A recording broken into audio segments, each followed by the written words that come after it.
بسم اللہ الرحمن الرحیم. شروع اللہ کا نام لے کر جو بڑا مہربان نہایت رحم والا ہے. اے ایمان والو، اپنے معاہدوں کو پورا کرو. تمہارے لیے چرنے والے مویشی حلال کر دیے گئے ہیں بجز ان کے جو تمہیں پڑھ کر سنائے جاتے ہیں، مگر حالت احرام میں شکار کو حلال نہ جاننا. اللہ جیسا چاہتا ہے حکم دیتا ہے. مومنوں، اللہ کے نام کی چیزوں کی بے حرمتی نہ کرنا، اور نہ ادب کے مہینے کی، اور نہ قربانی کے جانوروں کی، اور نہ ان جانوروں کی جو اللہ کی نذر کر دیے گئے ہوں کہ جن کے گلوں میں پٹے پڑے ہوں، اور نہ ان لوگوں کی جو حرمت والے گھر یعنی بیت اللہ کو جا رہے ہوں اپنے پروردگار کے فضل اور اس کی خوشنودی کے طلبگار بنے ہوئے. اور جب احرام اتار دو تو پھر اختیار ہے کہ شکار کرو. اور کچھ لوگوں کی دشمنی اس وجہ سے کہ انہوں نے تم کو مسجد حرام سے روکا تھا، تمہیں اس بات پر آمادہ نہ کر دے کہ تم زیادتی کرنے لگو. اور دیکھو، نیکی اور پرہیزگاری کے کاموں میں ایک دوسرے کی مدد کیا کرو، اور گناہ اور ظلم کی باتوں میں کسی کے ساتھ تعاون نہ کرو، اور اللہ سے ڈرتے رہو. کچھ شک نہیں کہ اللہ کا عذاب سخت ہے. تم پر مرا ہوا جانور اور بہتا لہو اور سور کا گوشت اور جس چیز پر اللہ کے سوا کسی اور کا نام پکارا جائے، اور جو جانور گلا گھٹ کر مر جائے، اور جو چوٹ لگ کر مر جائے، اور جو گر کر مر جائے، اور جو سینگ لگ کر مر جائے، یہ سب حرام ہیں. اور وہ جانور بھی جس کو درندے پھاڑ کھائیں مگر جس کو تم مرنے سے پہلے ذبح کر لو. اور وہ جانور بھی جو غیر اللہ کے آستانے پر ذبح کیا جائے، اور یہ بھی کہ پانسوں سے قسمت معلوم کرو. یہ سب گناہ کے کام ہیں. آج کافر تمہارے دین سے نا امید ہو گئے ہیں تو ان سے مت ڈرو اور مجھی سے ڈرتے رہو. آج میں نے تمہارے لیے تمہارا دین کامل کر دیا ہے اور اپنی نعمتیں تم پر پوری کر دی، اور تمہارے لیے اسلام کو بطور دین پسند کر لیا. ہاں، جو شخص بھوک میں ناچار ہو جائے بشرطے کہ گناہ کی طرف مائل نہ ہو تو اللہ بخشنے والا ہے، بڑا مہربان ہے. اے نبی، تم سے پوچھتے ہیں کہ کون کون سی چیزیں ان کے لیے حلال ہیں. ان سے کہہ دو کہ سب پاکیزہ چیزیں تم کو حلال ہیں، اور وہ شکار بھی حلال ہے جو تمہارے لیے ان شکاری جانوروں نے پکڑا ہو جن کو تم نے سدھا رکھا ہو. اور جس طریق سے اللہ نے تمہیں شکار کرنا سکھایا ہے اس طریق سے تم نے ان کو سکھایا ہو. تو جو شکار وہ تمہارے لیے پکڑ رکھیں اس کو کھا لیا کرو، اور شکاری جانوروں کے چھوڑتے وقت اللہ کا نام لے لیا کرو.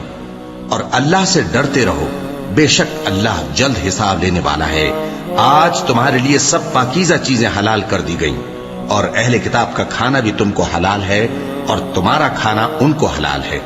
اور پاک دامن مومن عورتیں اور پاک دامن اہل کتاب عورتیں بھی حلال ہیں، جبکہ ان کا مہر انہیں دے دو. اور نکاح سے عفت قائم رکھنی مقصود ہو، نہ کہ کھلی بدکاری کرنی اور نہ چھپی دوستی کرنی. اور جو شخص ایمان کا منکر ہوا اس کے عمل ضائع ہو گئے اور وہ آخرت میں نقصان پانے والوں میں ہوگا. مومنوں، جب تم نماز پڑھنے کا قصد کیا کرو تو اپنے منہ اور کوہنیوں تک ہاتھ دھو لیا کرو، اور سر کا مسح کر لیا کرو، اور ٹخنوں تک پاؤں دھو لیا کرو. اور اگر جنابت کی حالت میں ہو تو نہا کر پاک ہو جایا کرو. اور اگر بیمار ہو یا سفر میں ہو یا کوئی تم میں سے بیت الخلا سے ہو کر آیا ہو یا تم نے عورتوں سے مقاربت کی ہو، پھر تمہیں پانی نہ مل سکے تو پاک مٹی لو اور اس سے منہ اور ہاتھوں کا مسح یعنی تیمم کر لو. اللہ تم پر کسی طرح کی تنگی نہیں کرنا چاہتا، بلکہ یہ چاہتا ہے کہ تمہیں پاک کرے اور اپنی نعمتیں تم پر پوری کرے تاکہ تم شکر کرو. اور اللہ نے جو تم پر احسان کیے ہیں ان کو یاد رکھو، اور اس کے عہد کو بھی جس کا تم سے قول لیا تھا، یعنی جب تم نے کہا تھا کہ ہم نے اللہ کا حکم سن لیا اور قبول کیا. اور اللہ سے ڈرو، کچھ شک نہیں کہ اللہ دلوں کی باتوں تک سے واقف ہے. اے ایمان والو، اللہ کے لیے انصاف کی گواہی دینے کے لیے کھڑے ہو جایا کرو، اور کچھ لوگوں کی دشمنی تم کو اس بات پر آمادہ نہ کر دے کہ انصاف ہی نہ کرو. انصاف کیا کرو کہ یہی پرہیزگاری کی بات ہے. اور اللہ سے ڈرتے رہو، کچھ شک نہیں کہ اللہ تمہارے سب اعمال سے خبردار ہے. جو لوگ ایمان لائے اور نیک کام کرتے رہے ان سے اللہ نے وعدہ فرمایا ہے کہ ان کے لیے بخشش اور اجر عظیم ہے. اور جنہوں نے کفر کیا اور ہماری آیتوں کو جھٹلایا وہ جہنمی ہیں. اے ایمان والو، اللہ نے جو تم پر احسان کیا ہے اس کو یاد کرو. جب کچھ لوگوں نے ارادہ کیا کہ تم پر دست درازی کریں تو اس نے ان کے ہاتھ تم سے روک دیے، اور اللہ سے ڈرتے رہو، اور مومنوں کو تو اللہ ہی پر بھروسہ رکھنا چاہیے۔ اور اللہ نے بنی اسرائیل سے اقرار لیا تھا، اور ان میں ہم نے 12 سردار مقرر کیے تھے، اور اللہ نے فرمایا کہ میں تمہارے ساتھ ہوں، اگر تم نماز پڑھتے اور زکوٰۃ دیتے رہو گے اور میرے پیغمبروں پر ایمان رکھو گے اور ان کی مدد کرتے رہو گے اور اللہ کو قرض حسن دو گے تو میں تم سے تمہارے گناہ دور کر دوں گا اور تم کو بہشتوں میں داخل کروں گا جن کے نیچے نہریں بہ رہی ہیں۔ پھر جس نے اس کے بعد تم میں سے کفر کیا تو وہ سیدھے رستے سے بھٹک گیا۔ بس ان لوگوں کے عہد توڑ دینے کے سبب ہم نے ان پر لعنت کی اور ان کے دلوں کو سخت کر دیا۔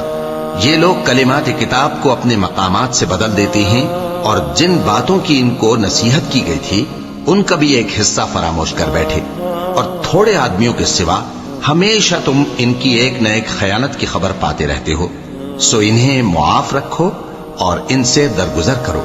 اللہ احسان کرنے والوں کو دوست رکھتا ہے۔ اور جو لوگ کہتے ہیں کہ ہم نصارہ ہیں، ہم نے ان سے بھی عہد لیا تھا، مگر انہوں نے بھی اس نصیحت کا جو ان کو کی گئی تھی ایک حصہ فراموش کر دیا، تو ہم نے ان میں قیامت تک کے لیے دشمنی اور کینہ ڈال دیا، اور جو کچھ وہ کرتے رہے اللہ عنقریب ان کو اس سے آگاہ کر دے گا۔ اے اہل کتاب، تمہارے پاس ہمارے پیغمبر آخر الزماں آ گئے ہیں کہ جو کچھ تم کتاب الہی میں سے چھپاتے تھے وہ اس میں سے بہت کچھ تمہیں کھول کھول کر بتا دیتی ہیں اور تمہارے بہت سے قصور معاف کر دیتے ہیں۔ بے شک تمہارے پاس اللہ کی طرف سے نور اور روشن کتاب آ چکی ہے، جس سے اللہ اپنی رضا پر چلنے والوں کو سلامتی کے رستے دکھاتا ہے اور اپنے حکم سے انہیں اندھیروں سے نکال کر روشنی کی طرف لے جاتا اور ان کو سیدھے رستے پر چلاتا ہے۔ جو لوگ کہتے ہیں کہ اللہ جو ہے وہی مسیح ابن مریم ہے، وہ بے شک کافر ہیں۔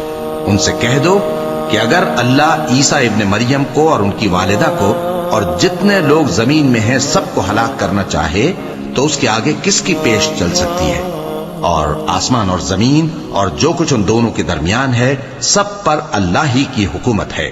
وہ جو چاہتا ہے پیدا کرتا ہے، اور اللہ ہر چیز پر پورا قادر ہے۔ اور یہود اور نصارہ کہتے ہیں کہ ہم اللہ کے بیٹے اور اس کے پیارے ہیں۔ کہو کہ پھر وہ تمہارے گناہوں کے سبب تمہیں عذاب کیوں دیتا ہے؟ نہیں، بلکہ تم اس کی مخلوقات میں دوسروں کی طرح کے انسان ہو، وہ جسے چاہے بخشے اور جسے چاہے عذاب دے۔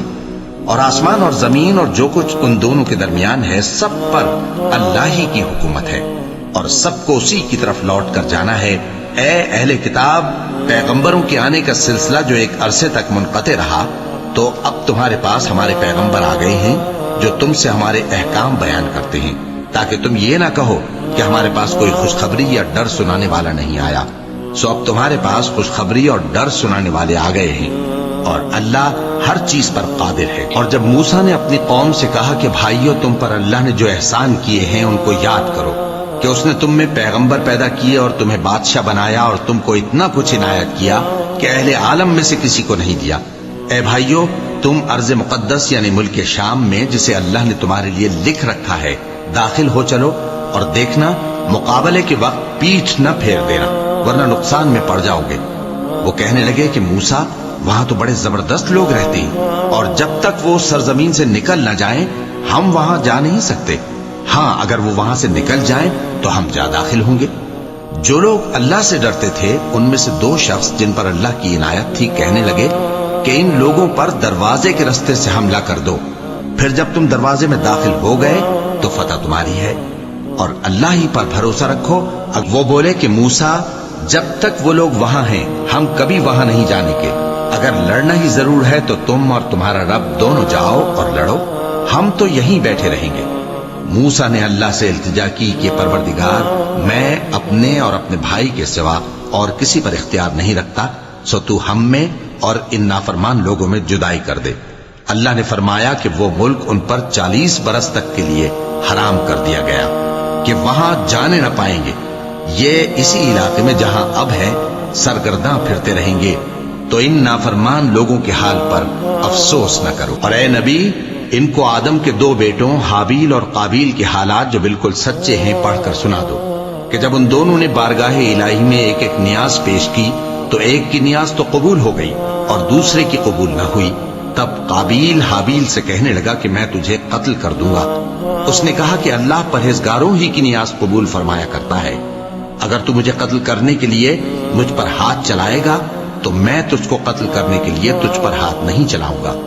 مجھے تو اللہ رب العالمین سے ڈر لگتا ہے، میں چاہتا ہوں کہ تو میرے گناہ کو بھی سمیٹ لے اور اپنے گناہ کو بھی، پھر تو اہل دوزخ میں سے ہو جائے، اور ظالموں کی یہی سزا ہے۔ آخر اس کے یعنی قابیل کے نفس نے اس کو اپنے بھائی کے قتل ہی کی ترغیب دی تو اس نے اسے قتل کر دیا، پھر خسارہ پانے والوں میں ہو گیا۔ اب اللہ نے ایک کوا بھیجا جو زمین کریدنے لگا تاکہ اسے دکھائے کہ اپنے بھائی کی لاش کو کیسے چھپائے۔ کہنے لگا ہائے کمبختی، مجھ سے اتنا بھی نہ ہو سکا کہ اس کوے جیسا ہی ہوتا کہ اپنے بھائی کی لاش چھپا دیتا۔ پھر وہ پشیمان ہو گیا۔ اس قتل کی وجہ سے ہم نے بنی اسرائیل کے ذمے یہ بات لکھ دی کہ جو شخص کسی کو ناحق قتل کرے گا، یعنی بغیر اس کے کہ جان کا بدلہ لیا جائے یا ملک میں خرابی کرنے کی سزا دی جائے، تو اس نے گویا تمام انسانوں کو قتل کیا، اور جو ایک انسان کی جان بچا لے تو گویا اس نے سارے انسانوں کو زندگی دے دی۔ اور ان لوگوں کے پاس ہمارے پیغمبر روشن دلیلیں لا چکے، پھر اس کے بعد بھی ان میں بہت سے لوگ ملک میں زیادتیاں کرنے والے ہیں۔ جو لوگ اللہ اور اس کے رسول سے لڑائی کریں اور ملک میں فساد کرنے کو دوڑتے پھریں، ان کی یہی سزا ہے کہ بری طرح قتل کر دیے جائیں یا سولی چڑھا دیے جائیں، یا ان کے ایک ایک طرف کے ہاتھ اور ایک ایک طرف کے پاؤں کاٹ دیے جائیں، یا ملک سے غائب کر دیے جائیں۔ یہ تو دنیا میں ان کی رسوائی ہے، اور آخرت میں ان کے لیے بڑا بھاری عذاب تیار ہے۔ ہاں، جن لوگوں نے اس سے پیشتر کہ تمہارے قابو آ جائیں توبہ کر لی تو جان رکھو کہ اللہ بخشنے والا ہے، مہربان ہے۔ اے ایمان والو، اللہ سے ڈرتے رہو اور اس کا قرب تلاش کرتے رہو، اور اس کے رستے میں جہاد کرو تاکہ کامیاب ہو جاؤ۔ جو لوگ کافر ہیں، اگر ان کے پاس روئے زمین کا سب مال و متاع ہو اور اس کے ساتھ اسی قدر اور بھی ہو تاکہ قیامت کے روز عذاب سے بچنے کا بدلہ دیں، تو ان سے قبول نہیں کیا جائے گا، اور ان کو درد دینے والا عذاب ہوگا۔ وہ چاہیں گے کہ آگ سے نکل جائیں مگر اس سے نہیں نکل سکیں گے، اور ان کے لیے ہمیشہ کا عذاب ہے۔ اور چوری کرنے والا مرد اور چوری کرنے والی عورت، ان کا ایک ایک ہاتھ کاٹ دو، یہ ان کے کرتوتوں کی سزا اور اللہ کی طرف سے عبرت کے طور پر ہے، اور اللہ زبردست ہے، صاحب حکمت ہے۔ پھر جو شخص گناہ کے بعد توبہ کر لے اور نیکوکار ہو جائے تو اللہ اس کو معاف کر دے گا، کچھ شک نہیں کہ اللہ بڑا بخشنے والا ہے، بڑا مہربان ہے۔ کیا تم کو معلوم نہیں کہ آسمانوں اور زمین میں اللہ ہی کی سلطنت ہے، جس کو چاہے عذاب کرے اور جسے چاہے بخش دے، اور اللہ ہر چیز پر پوری طرح قادر ہے۔ اے پیغمبر، جو لوگ کفر میں جلدی کرتے ہیں، کچھ تو ان لوگوں میں سے وہ ہیں جو منہ سے کہتے ہیں کہ ہم مومن ہیں لیکن ان کے دل مومن نہیں ہیں، اور کچھ ان میں سے جو یہودی ہیں، ان کی وجہ سے غمناک نہ ہونا۔ یہ لوگ جھوٹی باتیں بنانے کے لیے جاسوسی کرتے پھرتے ہیں، اور ان دوسرے لوگوں کے لیے جاسوس بنے ہیں جو ابھی تمہارے پاس نہیں آئے، باتوں کو ان کے مقامات میں ثابت ہونے کے بعد دور لے جاتے ہیں۔ لوگوں سے کہتے ہیں کہ اگر تم کو یہی حکم ملے تو اسے قبول کر لینا، اور اگر یہ نہ ملے تو اس سے بچنا، اور جس کو اللہ گمراہ کرنا چاہے تو اس کے لیے تم اللہ کی طرف سے ہدایت کا کچھ بھی اختیار نہیں رکھتے۔ یہ وہ لوگ ہیں جن کے دلوں کو اللہ نے پاک کرنا نہیں چاہا، ان کے لیے دنیا میں ذلت ہے اور آخرت میں بڑا عذاب ہے۔ یہ جھوٹی باتیں بنانے کے لیے جاسوسی کرنے والے اور رشوت کا حرام مال کھانے والے ہیں۔ اگر یہ تمہارے پاس کوئی مقدمہ فیصل کرانے کو آئیں تو تم ان میں فیصلہ کر دینا یا روگردانی کر لینا، اور اگر ان سے روگردانی کرو گے تو وہ تمہارا کچھ بھی نہیں بگاڑ سکیں گے، اور اگر فیصلہ کرنا چاہو تو انصاف کا فیصلہ کرنا، کہ اللہ انصاف کرنے والوں کو دوست رکھتا ہے۔ اور یہ تم سے اپنے مقدمات کیوں کر فیصل کرائیں گے جبکہ خود ان کے پاس تورات موجود ہے جس میں اللہ کا حکم لکھا ہوا ہے۔ یہ اسے جانتے ہیں، پھر اس کے بعد اس سے پھر جاتے ہیں، اور یہ لوگ ایمان ہی نہیں رکھتے۔ بے شک ہم نے تورات نازل فرمائی جس میں ہدایت اور روشنی ہے، اسی کے مطابق انبیاء جو اللہ کے فرما بردار تھے یہودیوں کو حکم دیتے رہے ہیں، اور مشائخ اور علماء بھی، کیونکہ وہ اللہ کی کتاب کے نگہبان مقرر کیے گئے تھے اور اس پر گواہ تھے، یعنی حکم الہی کا یقین رکھتے تھے۔ سو تم لوگوں سے مت ڈرنا اور مجھی سے ڈرتے رہنا اور میری آیتوں کے بدلے تھوڑی سی قیمت نہ لینا، اور جو اللہ کے نازل فرمائے ہوئے احکام کے مطابق حکم نہ دے تو ایسے ہی لوگ کافر ہیں۔ اور ہم نے ان لوگوں کے لیے تورات میں یہ حکم لکھ دیا تھا کہ جان کے بدلے جان، اور آنکھ کے بدلے آنکھ، اور ناک کے بدلے ناک، اور کان کے بدلے کان، اور دانت کے بدلے دانت، اور سب زخموں کا اسی طرح بدلہ ہے۔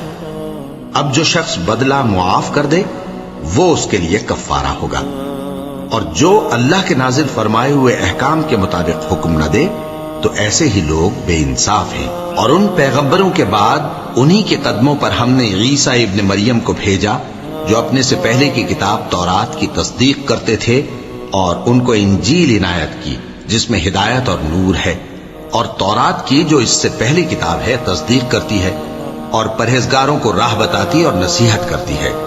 اور اہل انجیل کو چاہیے کہ جو احکام اللہ نے اس میں نازل فرمائے ہیں اس کے مطابق حکم دیا کریں، اور جو اللہ کے نازل کیے ہوئے احکام کے مطابق حکم نہ دے گا تو ایسے لوگ نافرمان ہیں۔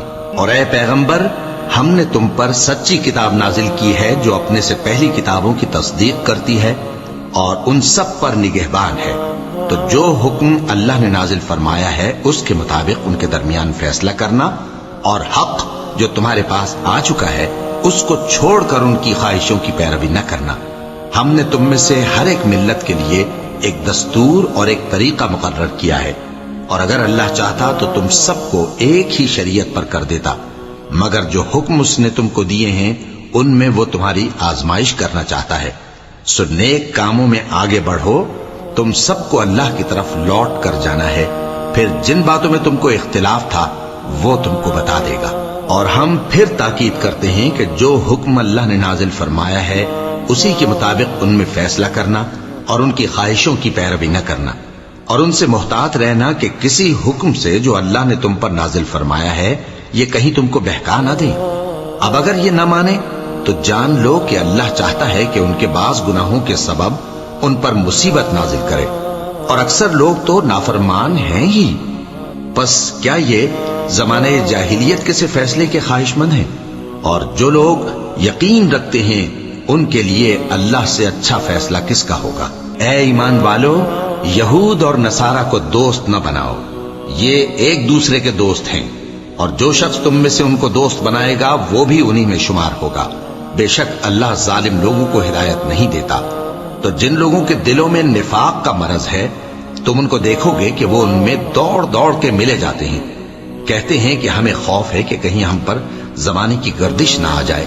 سو قریب ہے کہ اللہ فتح بھیجے یا اپنے ہاں سے کوئی اور امر نازل فرمائے، پھر یہ اپنے دل کی باتوں پر جو چھپایا کرتے تھے پشیمان ہو کر رہ جائیں گے۔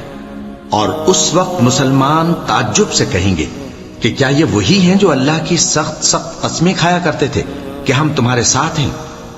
ان کے عمل اکارت گئے، سب سے پہلے کتابیں دی گئی تھیں ان کو اور کافروں کو جنہوں نے تمہارے دین کو ہنسی اور کھیل بنا رکھا ہے پر ایمان لائے ہیں، اور یہ کہ تم میں اکثر بد کردار ہیں۔ کہو کیا میں تمہیں بتاؤں کہ اللہ کے ہاں اس سے بھی بدتر جزا پانے والے کون ہیں؟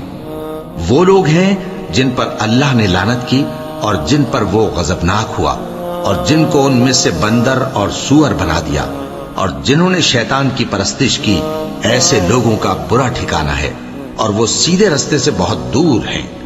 اور جب یہ لوگ تمہارے پاس آتے ہیں تو کہتے ہیں کہ ہم ایمان لے آئے، حالانکہ کفر لے کر آتے ہیں اور اسی کو لے کر جاتے ہیں، اور جن باتوں کو یہ چھپاتے ہیں اللہ ان کو خوب جانتا ہے۔ اور تم دیکھو گے کہ ان میں اکثر گناہ اور زیادتی اور حرام کھانے میں جلدی کر رہے ہیں، بے شک یہ جو کچھ کرتے ہیں برا کرتے ہیں۔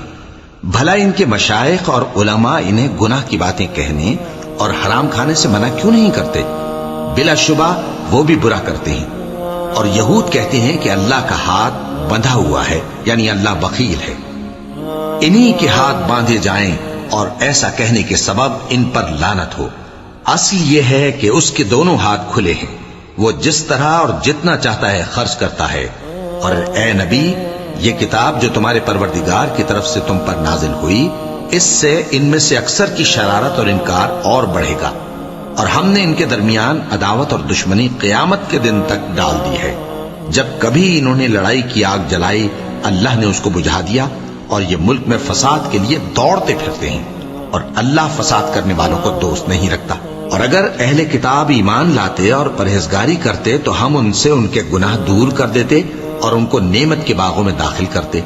اور اگر وہ تورات اور انجیل کو اور جو اور کتابیں ان کے پروردگار کی طرف سے ان پر نازل ہوئیں ان کو قائم کرتے تو ان پر رزق مے کی طرح برستا کہ اپنے اوپر سے اور پاؤں کے نیچے سے کھاتے۔ ان میں کچھ لوگ میانہ رو ہیں اور بہت سے ایسے ہیں جن کے اعمال برے ہیں۔